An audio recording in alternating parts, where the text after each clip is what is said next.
Welcome to the Critique.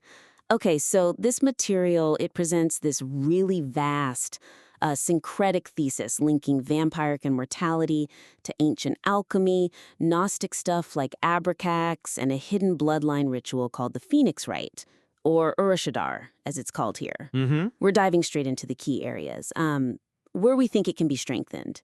So the first big opportunity we saw relates to, well, streamlining the scope to enhance focus.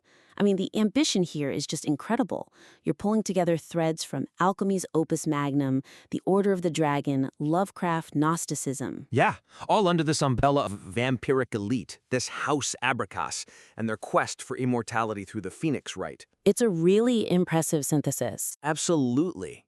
That leap, framing the Urstor as this, ultimate alchematical working for them, it's unique. It's really compelling. But I do wonder if maybe the sheer breadth of it sometimes makes things a bit less clear. Like it overloads the core vampiric mechanism with maybe too many side mythologies. That's exactly it. That's the weakness, really. The material, and it's understandable, it wants to be comprehensive, right? But it gets bogged down in these long, super detailed sub-narratives that, honestly, pull the leader away from the main engine. Yeah. You kind of lose momentum. It feels like, okay, we're getting into the rules of this secret society, and then bam, we're off on a 4-hour history tangents. Right. They're fascinating tangents, no doubt, like the whole breakdown of the Elizabeth Demidov mausoleum hoax. From the 1890s Paris papers, yeah. Or that deep dive into Countess Bathory's trial evidence.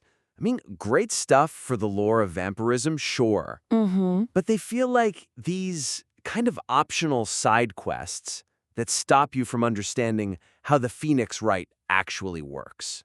Mechanically. So the suggestion here is really about critical editorial choices. You need to step back and ask, which examples truly define the mechanism of immortality versus which ones just, illustrate the idea of immortality? The audience has got to grasp the Urashadar engine first.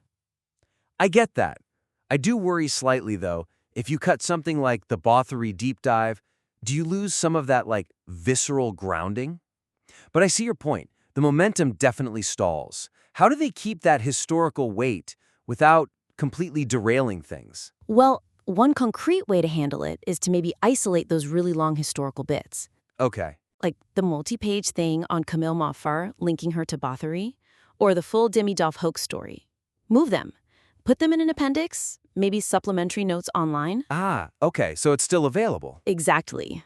But the immediate benefit is the main text picks up speed. It feels more urgent. Right. That lets the main body really focus on the operational stuff. We hone in on what directly feeds the ritual. The Davidic bloodline is the host. The perfect host, yeah. The Abraxas Archontic structure, how Bifrons is invoked with the Ring of Solomon to get the ritual secrets. And the roles of the Necronomicon and Devermis Mysteries, the grimoires. Exactly. That kind of focus really makes the reader feel the stakes and the complexity of the actual magic involved. Perfect. So, okay, once we've tightened that narrative focus, we need to look at the ingredients, the evidence being used to build this whole argument. Which brings us neatly to the second main point. Establishing a hierarchy of evidence. Yeah, that definitely stood out. You can see the creative ambition, weaving together ancient philosophy and modern pop culture allegory. It's clever. It is. But the weakness we kind of flagged is that historical figures, documented texts, Jung on alchemy, records on Vlad Tepes, they're treated with pretty much the same weight as, modern fiction. Highly speculative stuff. Right. The argument jumps from, say, citing actual Gnostic texts to suddenly basing core structures on films. Like the way House Abraxas and the Archons operate, a lot of that seems heavily drawn from analyzing Jupiter ascending. With the Abraxas alien lineage and harvesting humans. Yeah, and Dark City. Now, those films are powerful allegories, absolutely. But presenting them as, equal proof alongside historical documents or Gnostic scripture, it kind of weakens the perceived intellectual rigor, I hear you on the hierarchy, but my only hesitation is, if we push Jupiter ascending too far to the side, do we lose that really cool modern anchor the author built? Part of the genius here is showing how this stuff might be hidden in plain sight, even in movies. How do we keep that creative spark without sort of sacrificing the academic feel? We keep it by being transparent. You don't ditch the allegories, you just label them clearly. So the suggestion is, explicitly categorize your sources.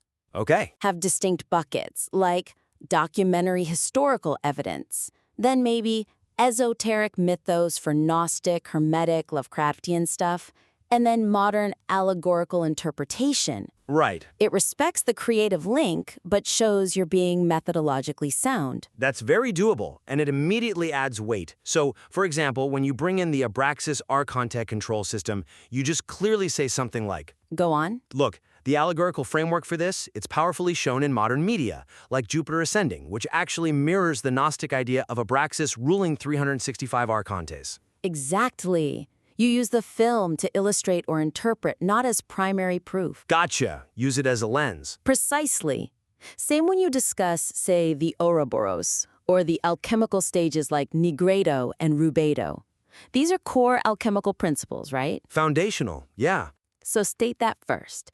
Clarify their established meaning before you make potentially more speculative links, like connecting Durer's Melancholia eye engraving specifically to this vampiric rite. You keep the connection, but you show the reader the different levels of evidence. Builds trust. Makes sense. Good structure. Okay, so we've tightened the scope, we've sorted the evidence, but now we need to make sure those mythological deep dives aren't just sitting there looking pretty. They need to actually do something within the ritual mechanics. Right. Which brings us to the third point. Sharpening the connection between mythological archetypes and the ritual mechanism. Yeah, and the mythological stuff is rich. I mean, the analysis around the dual feminine archetypes, really strong. Mm-hmm. That whole Venus duality, Pandemos, the earthly, versus Urania, the celestial, and linking that to Lilith, leading to this idea that the vampire entity itself has two separate personalities. That's fascinating. And then there's that brilliant connection to Bifrons. You know, the necromantic demon count. Who can reveal alchemical secrets, like the Phoenix Rite. Possibly invoked by Vlad Tepes himself, using the Ring of Solomon.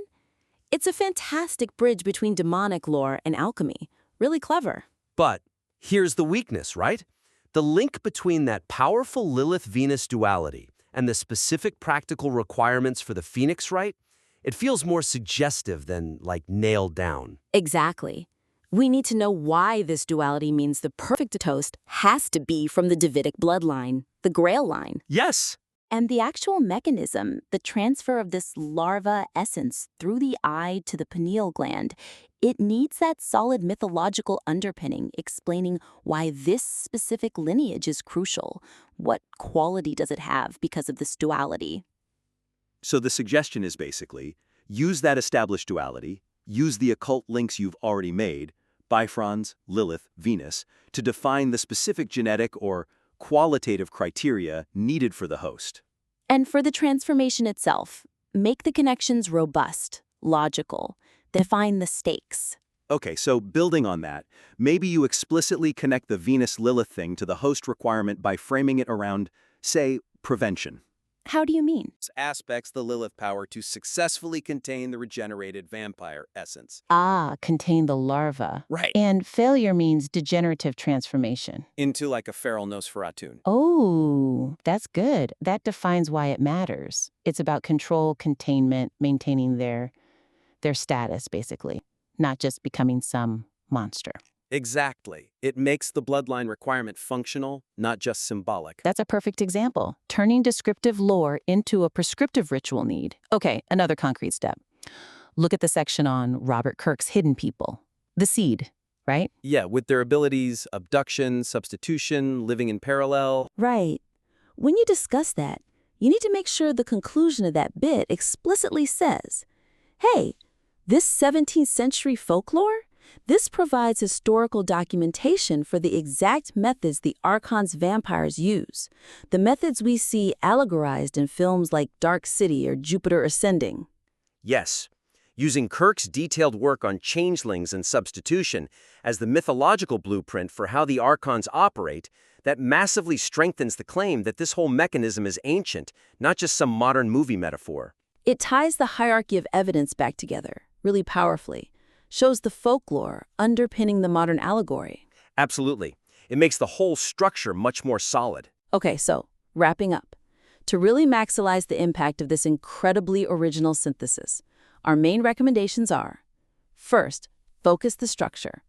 Isolate those secondary historical deep dives, maybe into appendices. Keeps the main narrative flowing. Second, establish that clear hierarchy of evidence. Be explicit about what's historical fact, what's esoteric myth, and what's modern allegory. Builds credibility. And third, and maybe most crucial, explicitly connect those core mythological archetypes, Lilith, Venus, Bifrons, directly to the mechanical requirements of the Phoenix Rite. Show how they dictate the why and how of the ritual. Yeah, make the lore work for the mechanism. You've built this amazing, complex, really compelling framework here. It's seriously impressive work. It really is. And by making these kinds of structural and methodological tweaks, you can take this fascinating synthesis and turn it into something that feels like a truly rigorous, almost unassailable piece of esoteric doctrine. We would genuinely love to see a revised version incorporating some of these ideas. It's compelling stuff. Please do consider resubmitting your material to the critique.